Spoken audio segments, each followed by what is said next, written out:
Hello everyone, thank you for joining me today.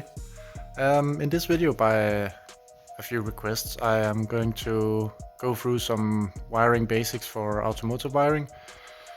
Don't expect a full mil-spec tutorial for making race car looms. This is more for road cars and when you're modifying or repairing your old cars, about what to do and what not to do, and a few tips and tricks on how I do stuff. So let's go. Starting out is what I would call cutting tools for wiring. I've lined up 3 examples from worst to better. This is just a normal knife. It can do the job, it can strip the insulation as well, but it is very crude and not so precise tool for stripping the wires down, and especially also cutting them. This works in a pinch, I would not recommend it. Next up we have side cutters. This is something that I think most of us have in our toolkit.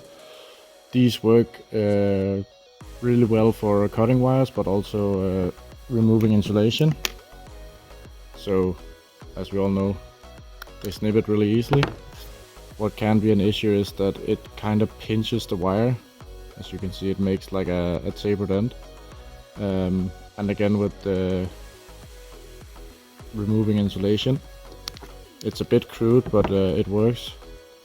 What I find the biggest issue with this is because it pinches down, you actually risk breaking some of the strands in the wire.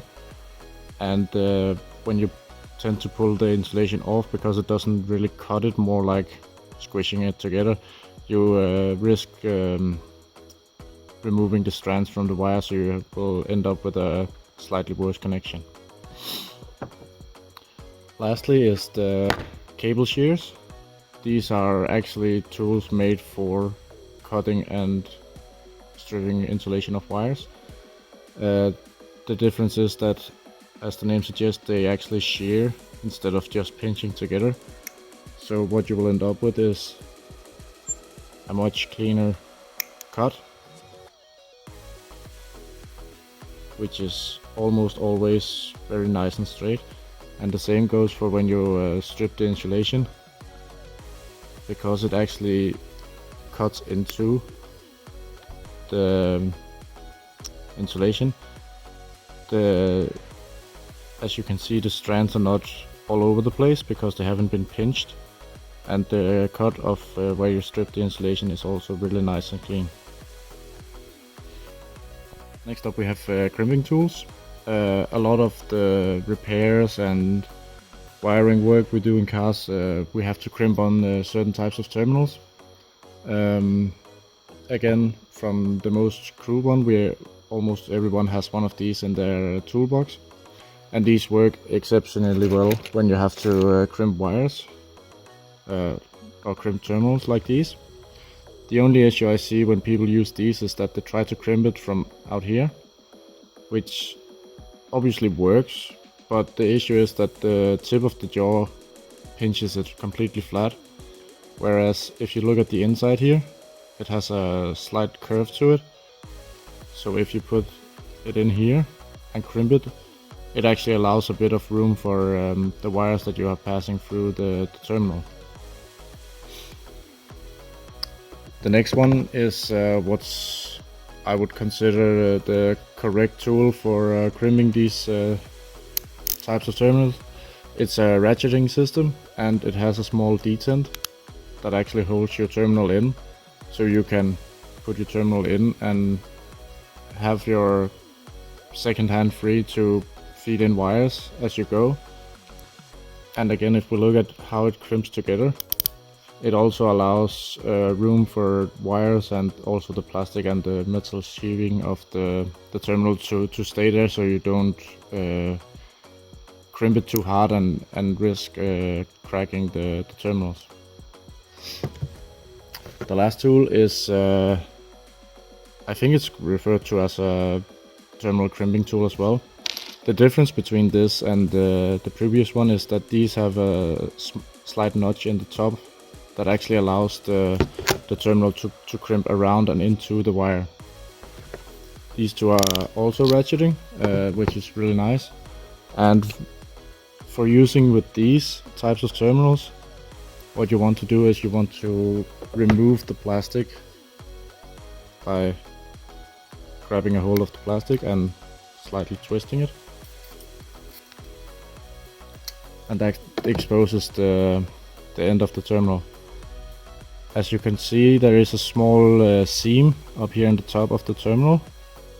You want to align this with the small notch in the top of these that actually crimp it together. So, might be difficult to see, but the top notch is aligned with the seam of the terminal, and when you crimp it together, you can see how it forms like a double profile, and the top of the seam is would be crimped into the cover of the wire, which allows a really strong and secure connection.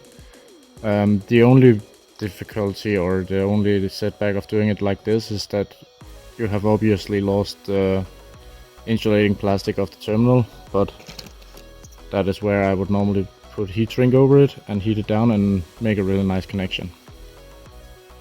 Right, here is the first example I'm gonna show is that crimping it with the tools that most of us have, and we're gonna put a ring terminal onto this red wire. So obviously first, if your wire is not cut, you want to cut it, and then you want to uninsulate about maybe 10 millimeters, half an inch. There we go. Strip down with the side cutters, and you might want to twist them together to make sure that they actually go into the terminal itself. And then we're gonna use the pliers, and it's just gonna grab it all the way in here and crimp it down.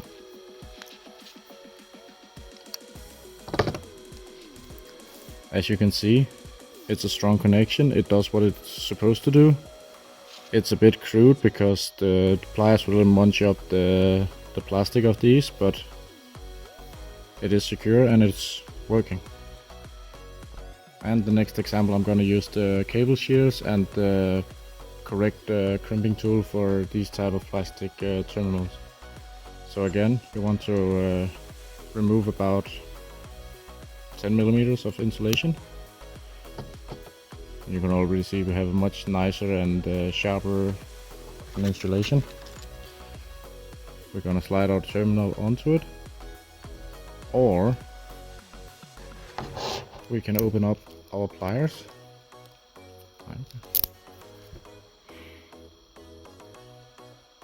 Clip it in so it's actually holding the terminal for us, and we can use our hand freely to add to the wire, and I'm gonna crimp it down. The advantage of having a ratcheting crimp is that it takes less force on the handle to actually crimp down the terminal. If we look at the finished product, it looks a bit cleaner and a bit neater than when we use the pliers. The plastic is still a bit munched up, but it's not as pressed flat as with the pliers. The last example is how I normally do it. This is with the terminal crimpers and the cable shears. I'm going to use a bit of heat shrink instead of the red plastic, just to make sure that I won't get any shorts. So I normally start out by ever so slightly getting the terminal out of the plastic insulator, as you can see here. Then, as before, we're gonna strip about 10 millimeters of wire, maybe less.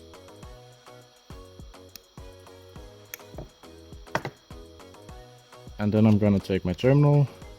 No, I'm gonna remember my heat shrink first, because normally in an application you might not be able to slide the heat shrink on afterwards. Trust me, I have forgotten this many times. Terminal in, and I make sure that the seam of the terminal is gonna align with the small notch in the top of the terminal crimpers.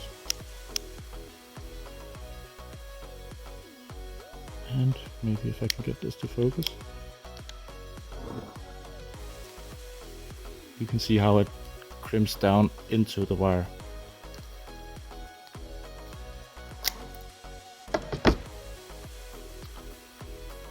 This again allows for a even stronger connection that goes into the actual copper of the wire with the terminal. And to finish it off, slide the heat shrink over, and with a bit of heat,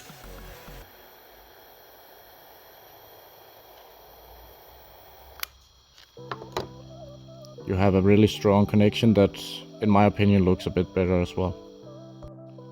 So here is the 3 examples we just did. As you can see, this looks a bit crude compared to the others, maybe because also my pliers dirtied up the plastics. This is the correct booked way of doing these terminals, and this is the way I normally do them. As you can see, the biggest difference between these is that the profile of this is a lot slimmer because it doesn't have the big plastic insulator. But otherwise, all of these 3 will work absolutely fine. And I just want to quickly touch on another set of terminals that I also tend to like a lot. These are for stripped wire ends. As you can see, they have like a metal ferrule that you put the wire in, and it's like a small insulating plastic end. And these are really great for when you have a type of connection where you would normally strip your wire and like stick it into a terminal that you screw down on top of. That also again works fine, but you risk damaging the strands of the wire. So what these will help you do is, first of all, they will assemble all the wires into it. And when you crimp it down, you use this special type of crimper that goes all the way around the terminal. And it crimpers it down. And then you have a nice wire end. It looks a bit more finished, and again, when crimped down, these sit really tightly on it. When you then go to put it into a screw terminal, when the screw goes into this, it won't accidentally cut or strip the strands of the wire. And you have a small insulation out here so that you make sure that there would not be having any shorts if you have a lot of these small wires next to each other. The last set of terminals I'm gonna show here is the open-end automotive terminals. This is a set where a lot of the common terminals in plugs for VWs are used. As you can see here, the reason why they're called open ends is because the end of the terminal is not a round cylinder like the other terminals we just touched on. These are actually open-ended, and for these you have to get this plier with the small notch in the top, as you want the end of these to curl over and into the wire. And here I'm just gonna do a small demonstration of these open-end terminals. What I find easier is to put them into the crimper first, just so it just holds the terminal inside, and then feeding the wire through.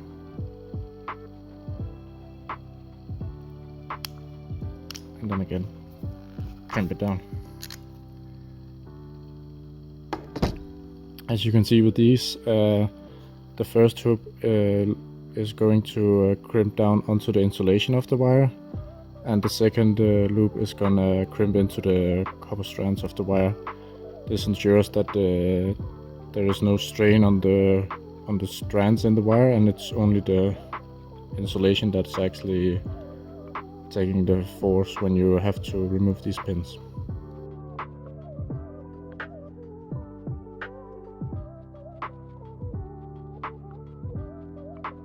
So yeah, this is the quick overview of the tools I use for crimping and cutting and removing insulations from wires. This is the most common workflow you will have on a car when doing wiring. I will go into more depths about more techniques and other tools and crimps and terminals in a future video. So I hope you will stay tuned for that, and I hope you enjoyed.